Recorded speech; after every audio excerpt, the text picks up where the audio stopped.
Hello everyone, welcome to The Attic. I've got a real treat for you today. I'm going to be having a chat with Carneades from the philosophy and logic YouTube channel carneades.org.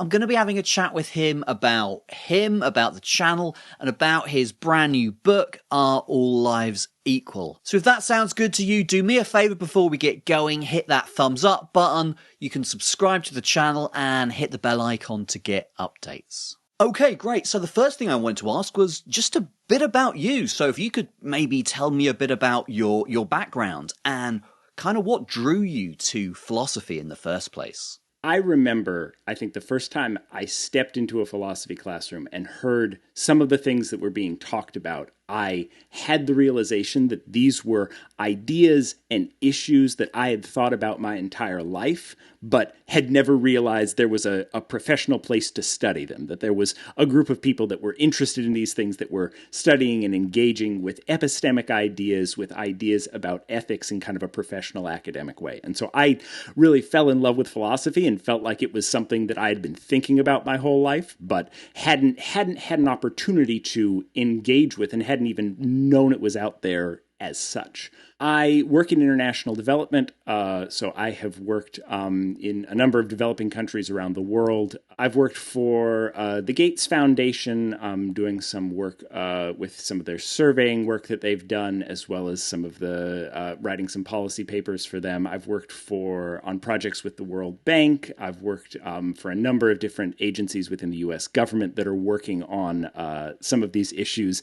And one of the things that drew me to writing this book is I feel that many of those organizations are governed and ruled by economists, and there's not a good place for philosophy. There are economists that ask more of the questions of, okay, how can we do this thing, and not should we be doing this thing, or are the methods that we have the most ethical methods to be using? And so I'm trying to position the book and the work I'm doing here a little bit in that space in between, where I think economics misses some of the philosophical questions and philosophy hasn't gotten out into the field. There's not enough philosophers that are actually out doing the work to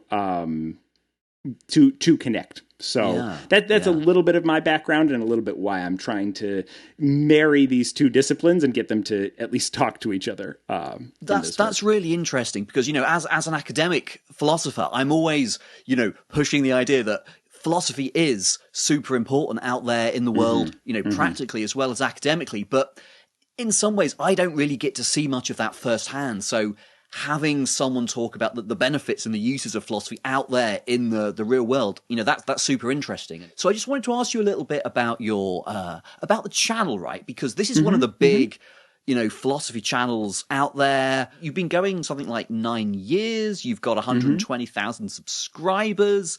You've got, I think, almost 1,000 videos on there, which is a kind of serious amount of philosophy. What kind of made you start a YouTube channel on kind of academic philosophy in the first place? I was looking at the information that was out there you could find, this was when Khan Academy was a big thing, and you could find a bunch of videos on like the basics of math or even advanced math classes. You can essentially take a math class online, or you could find videos on chemistry or physics, and people were starting to do these things. And there wasn't a good market for philosophy videos. There weren't that many other videos that were out there that were just explaining some of these concepts in a way that people who didn't have the chance to get a university degree could have to access them. And so I, like I said at the top, philosophy was something that I only realized was really a thing when I started taking a class in it. And so I knew there were people out there who might not have that chance, but had some of these questions and wanted to engage with philosophy. So I wanted to be a place where people who maybe didn't have a formal training or a formal background in philosophy could engage with some of these issues and could learn about them. Because I think, as very much as you said, I think philosophy has a huge part to play in a lot of spheres of everyone's lives, even if you don't have the chance to take a philosophy class at university. This is one of the things that I've always wondered about. What is the best way to present philosophical ideas, right? Because if you are a scientist, okay, very much you present those scientific ideas on the basis of authority, right? You don't kind of get people to go and do the experiments for themselves and make up their own minds. You kind of say, here's what us scientists have discovered. Whereas if you're talking about politics, you very much can't do that. You can't say, look, I'm the expert. Trust me. That's just a terrible way of talking about politics. You have to just raise the ideas. And often philosophy is somewhere in the middle. One of the things that I came to the channel with was this idea of philosophical skepticism and playing with philosophical skepticism in a formal way and testing it out as an ideology. But I think that has made it easy in some ways for me to try to at least present a lot of different philosophical positions from something of a more neutral standpoint of saying that here are two ideas that are arguing over something. I, as a skeptic, I don't believe in either one. I don't subscribe to either one, but let me show you some of the arguments and then let you kind of make up your own mind and try to feel like I'm presenting them from a bit of an unbiased position. One thing I notice about your videos is the kind of style that you adopted, right back then at the start. It's kind of been really consistent all the way through. Yeah. So it's kind of like YouTube, maybe it has changed a lot and your approach has stayed the same. Was that kind of something that you intended at the start? That is a great question. So definitely, YouTube has gotten a lot higher budget than my videos have been. If any of your viewers have seen my videos, they are very basic. They are very simple. In terms of what I'm presenting, some of that initially, I had the idea of I wanted to be creating something that I felt like I could do consistently without it taking up so much of my life that it made me frustrated or it felt like I wasn't able to do other things that I loved or wasn't able to do other things I wanted. There was also a sense in which I wanted to be able to continue to keep creating and spend my time on thinking about the philosophical arguments and not my time on video editing or worrying about my audio quality or these kinds of things. My goal was to focus on the philosophy and the underlying content, which has in turn allowed me to create as many videos as I have and have videos on concepts that not many other people have content on and get to some of those philosophical ideas that maybe haven't had as much of a public hearing as some others have. So I want to feel like I can keep creating at the pace that I want to be creating and creating the videos that are out there and spending my time researching and learning new philosophical concepts to teach about them, as opposed to focusing my time on, do I have the right lighting? Do I have the right sound equipment? Most channels have their kind of niche, whether it is kind of religion or social issues or politics or whatever. Trying to cover it all is super difficult. So, yeah, I think you might have hit a sweet spot there. It always shocked me, and this was one of the things I thought about when first making the channel. There are so many philosophy channels out there that go and they make 2 videos and they stop, and they're these beautiful, well-produced videos with animations and all of this stuff. And there's part of me that's sad because I know that there's a voice that wanted to share philosophy and wanted to create something, but I feel that those creators maybe felt like they got bogged down in all of the other parts of creating a video, and so they weren't able to get all their ideas out. So I'm glad and I'm hopeful that I can provide at least a little bit of an encyclopedia in some ways for folks that are trying to get into philosophy. Okay, let's talk about this book. Are All Lives Equal? Here it is. So I've been reading this the last week. What made you write a book? Why did you decide to write a book in the first place? That's a great question. So I was playing around with these ideas for a while. It was something that in my professional career saw some of these economists that were taking ideas that should have had a philosophical airing to a certain degree, or should have had philosophers weighing in on them and using them freely without kind of question, without saying, well, this is just what economics does, and so we're going to move forward with this. And seeing the impacts of that in my work of what programs get prioritized and what programs don't get prioritized, which is a broad theme within the book, looking at how economists measure preferences and how they measure benefits to different groups of people, and how those can have real-life impacts and really important ethical impacts on what happens in the world. So it wasn't a kind of a, typically people say, oh, yeah, I just fancied writing a book, wanting to be an author. Whereas in your case, that you basically saw a kind of a book-shaped hole in the world for these ideas, and you thought, right, I have to write these things. There's this idea in economics that you can value life. You can value a statistical life. And there's a lot of technical details under that of why it may or may not be problematic. But one of the key things is when economists go through this process, it leads to the conclusion that some lives are worth more than others. Some lives are worth much more than others, hundreds of times more than others, just depending on where you were born, other factors, which boil down to how much money you have, really. And so I wanted to get this out there in a way where I could explain to philosophers who didn't have a background in economics why it was that economists did this, and to bring economists along and try to say, this is why philosophers are worried about this. Okay, great. So could you tell us a bit about who you think this book is going to be for? For me, the book has kind of a couple of audiences. One audience that is kind of the targeted audience is for, I feel, professional economists and philosophers who have been having this conversation but have been in some way talking past each other. There is a group of economists that writes extensively on the value of a statistical life and has, in passing, sometimes commented on philosophy's concerns with cost-benefit analysis and these things, but I feel hasn't given a full treatment of some of philosophy's concerns with these issues. Philosophers, I feel, in many writings don't sometimes appreciate the actual practical considerations that many practitioners, politicians, public policy advocates, and economists are trying to deal with in real situations, and that broad overarching theories may have negative knock-on effects that you may not realize when you're sitting in your armchair philosophizing and doing that. So those are two main groups kind of clumped together.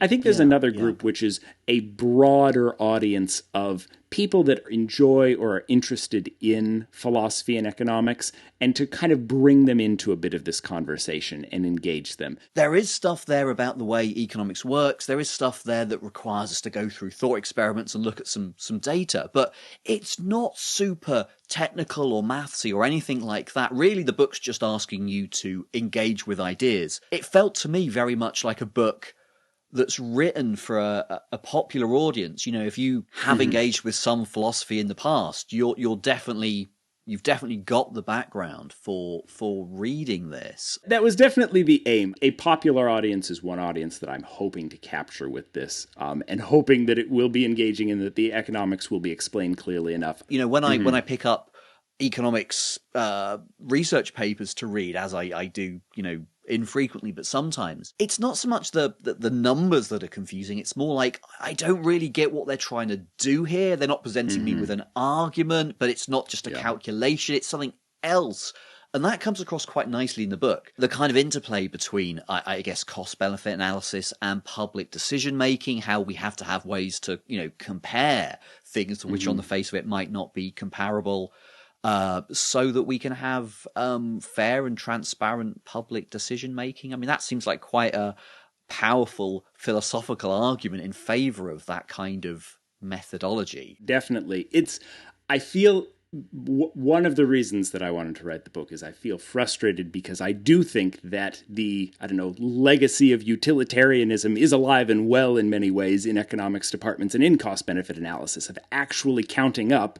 We have this public policy we're going to consider. We want to decide, here are all the benefits it's going to create, here are all the costs it's going to create, let's add them up in some way and try to make a decision on the basis of that, because as a public decision maker, any choice that you're going to make is going to have significant costs to people and significant benefits. And so I'm concerned that philosophy's been cut out of that conversation, because I do think that idea has a rich history in philosophy. And I'm worried when it comes unpinned from some of those philosophical ideas about actually counting individuals' happiness as opposed to counting, this thing that's easier to measure that we're going to call willingness to pay and monetization of benefits. It can become divorced from the initial idea and the thing that had strong argumentative and philosophical backing. One thing that comes across in the book, and this was, I guess, my gut reaction as a philosopher, is look at all the nuance in what people value in their lives. You know, you can't just boil it down to one thing.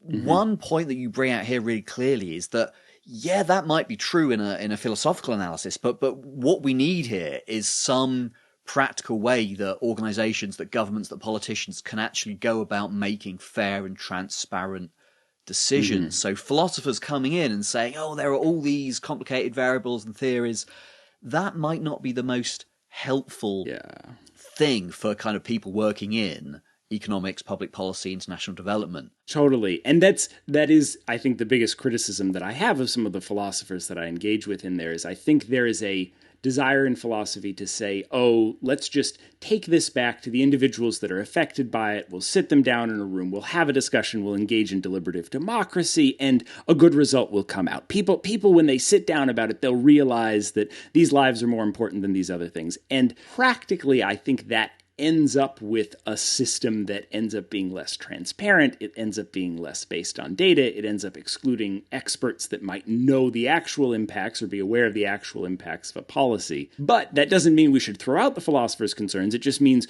we should incorporate them into the tools that already exist. Exactly what you're saying, of finding a way to bring into cost-benefit analysis something that looks like actual ethical considerations. I mean, there's a super interesting kind of bigger picture question going on in there, which is that, you know, how do you involve expertise and evidence and data in democracy? I think there is a reticence among economists to even talk about normative questions at all. I think that economists shy away from saying we should do this at all. We should have these kinds of considerations. You walk in to economists and even bring up considerations around morals or ethics, and they say, we don't do that. We don't even think about that. That's not our job to consider those things. And I think that bringing philosophy back in that space, because philosophy is the place that has those conversations and asks those questions, can be really important. And so finding a way to, I would love it, and I talk about in the final chapter of the book, I talk about some hope that I have that we could bring other disciplines than economics, particularly philosophy, into the international development space, into some of these conversations we're having around methodology.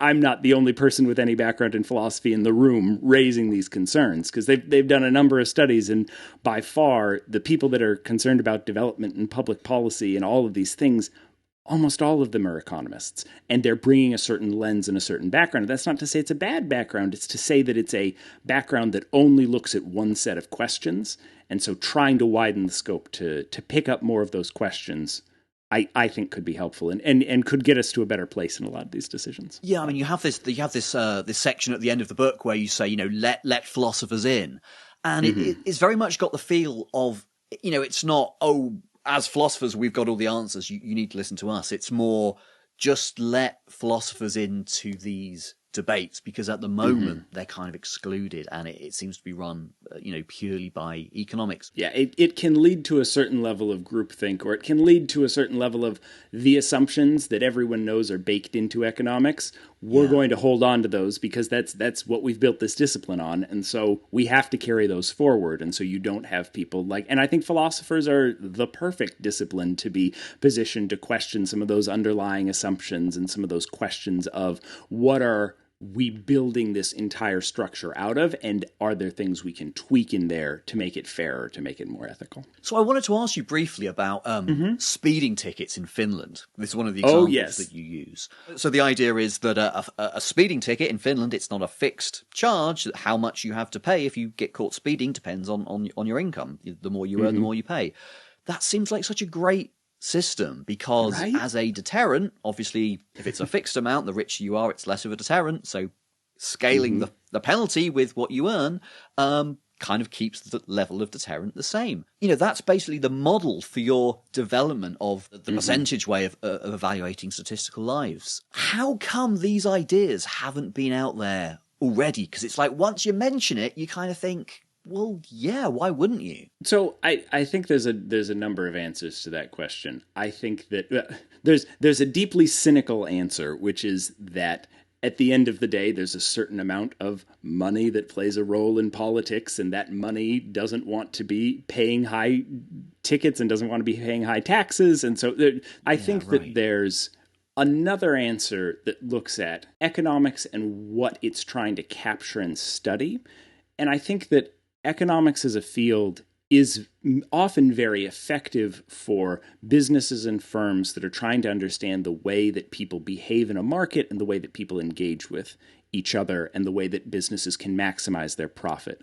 And I think that one of the challenges is when that model gets mapped onto government economists and public economists who are trying to maximize public benefit, but have taken this ideology of, oh, we just have to use some of the same processes that we'd use if we were running a business, that can end you in a world where you're not the goals and the methodologies aren't perfectly aligned. Something like the scaling level of speeding tickets makes sense.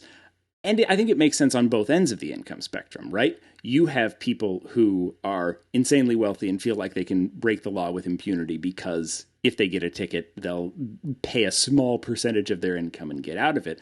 But you also have people at the other end who are barely getting by within their lives, and a speeding ticket could send them to jail because they're unable to pay it, or it could put them in a significantly bad situation. And so I think that finding a way to normalize that is important. I was really surprised as I was going through the book, and we're talking about cost benefit analysis and like how businesses can use this to like maximize profits and stuff. You don't often go from that kind of material to a whole chapter on the value of Black lives that you talk about towards the end of the book. That's a super, super important thing to be including here. You don't see that kind of material included in this kind of area. You must have found that important to include it as well. Definitely. So I can speak, and this will be a little bit about the process for writing the book. So before the pandemic started, I had what was a early draft version of this book created right before the pandemic started in like January of 2020. And when the pandemic hit, there was a lot of things that were coming out around comparing the value of life and the money that people were saving. There was this whole question around lockdowns, right? Like, at what level should we be locking down the economy? At what level are we saying that people's lives are worth more than money? And so I stopped because I was dealing with the pandemic and dealing with that whole piece, but also wanted to see how that played out because I thought it was an important thing to include in the book, as well as people were writing articles about the value of a statistical life and were running analyses of, is the number of lives that we save from locking down in this situation make it worth doing a lockdown? Following that, at least in the United States, there were many protests, and I believe in parts of Europe as well. There were many protests around the Black Lives Matter movement, the George Floyd protests, and the things that happened around that. And I realized that that was also kind of a moment in time that I wanted to capture and include in the book as something that I think had real important connections back to some of the central theses. Because when you look at it, we're talking about the value of life, but if you look at the tables in the book of which lives are undervalued, they're lives in sub-Saharan Africa largely, and which lives are valued more, they're lives in Western Europe and North America. And I think that is an implicit conversation that's happening here of not just our lives being valued equally, but which lives are being undervalued. And I think that what I included in that chapter speaks to a bit of some of those analyses that can go wrong, some of those methodologies that may not be fit for purpose when you're assessing things like a government or things like trying to maximize public benefit as opposed to maximizing kind of profit or the best for a few. Absolutely. And, I'm really glad that you got the opportunity to hit pause and include that stuff in there. I think it's really important. I kind of want to see more books in this area talking about that kind of stuff. So yeah, let's wrap it up. Maybe you can just tell us when the book's out and how people get hold of it. Fantastic. So the book's out it's going to be out in early August. So you should be seeing it around. If you visit the website, carneades.org, you will see many things that are pointing you towards places you can get a hold of the book. It's out in paperback right now. We may be doing an ebook release or some other kind of release later in the year, but for now it's available in paperback. So please go buy it, check it out. And thank you so much for having me on and doing this interview. It's much appreciated. I love talking and going through some of these ideas with someone else. So thanks. Yeah, me too. Thank you so much for coming on the channel. It's been a blast. And let's talk soon. For sure, for sure. Okay, guys, thank you so much for watching this far. I really appreciate it. If you've got any comments, leave me a question down below. I try to reply to all of them. I really do suggest you go and check out Carneades' book, Are All Lives Equal? I found it accessible, easy to read, but really kind of thought-provoking as well. So yeah, I really suggest you check that out. Go and have a look at that. If you've enjoyed this content, you can hit the thumbs up button. That really helps me out. I'd appreciate it. Subscribe to the channel, hit the bell icon to get updates, and I hope to see you guys back here sometime soon.